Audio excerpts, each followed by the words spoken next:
The Hindu Editorial. 5 seconds to go. Start. Court verdicts in unrelated cases should not be a ruse to curb personal freedom to marry. The astounding proposal by Uttar Pradesh and Haryana to enact a law to curb what they call love jihad reeks of a vicious mix of patriarchy and communalism.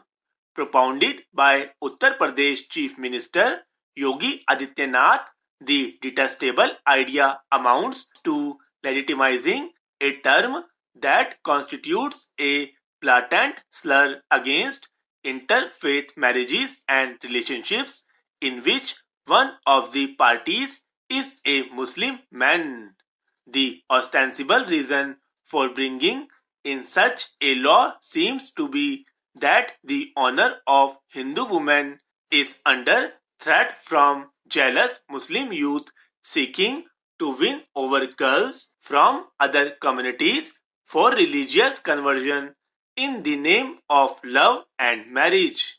The flaws in the concept are quite obvious. There is no legal sanction to self-serving and political terms such as love jihad, and there can be no legislation based on an extra-legal concept.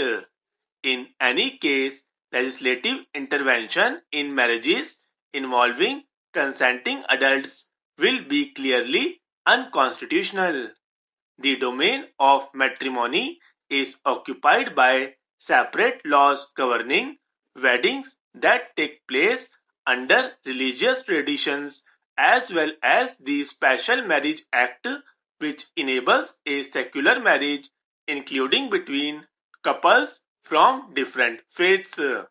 Mr. Adityanath, who has also threatened those allegedly operating in secret by concealing their identities, and his Haryana counterpart Manohar Lal seem to be making the same mistakes using the term love jihad in a communal sense and speaking about marriages as if they were not a matter of personal choice. They would do well to remember that earlier this year the Union Home Ministry made it clear that the term is not defined in law while replying to a parliamentary question. Investigation into marriages that purportedly raised such a suspicion also failed to find any substance in the allegations.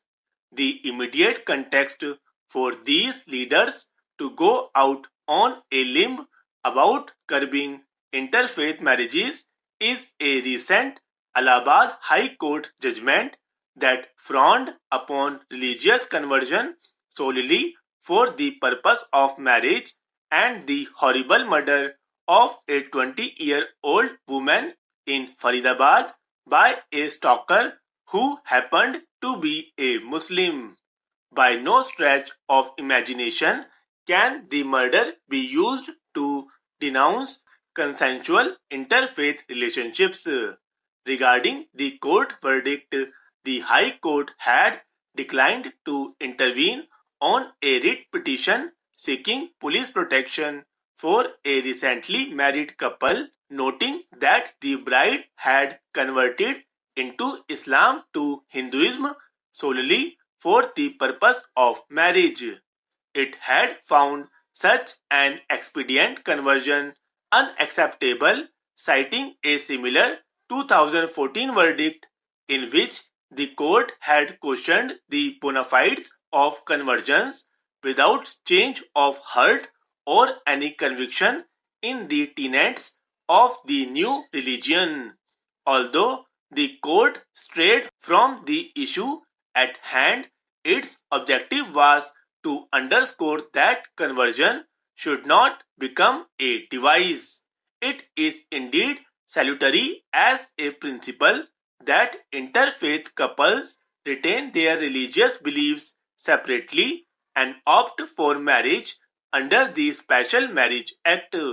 However, this principle cannot be used to derogate from personal choice or become a ruse to interfere in the individual freedom to forge matrimonial alliances.